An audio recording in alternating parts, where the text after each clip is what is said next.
bagay sa'yo.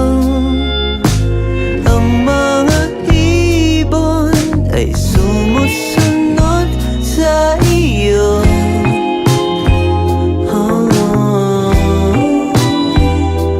Parang di ka totoo.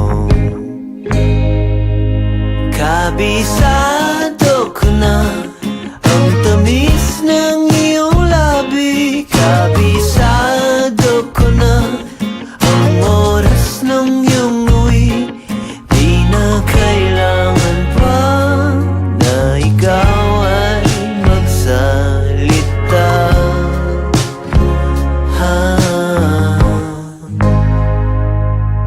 Nang magpaulan ng Panginoon ng kagandahan, nabuhos lahat sa iyo.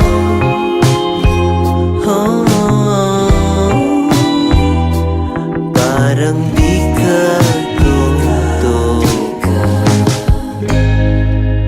Kabisado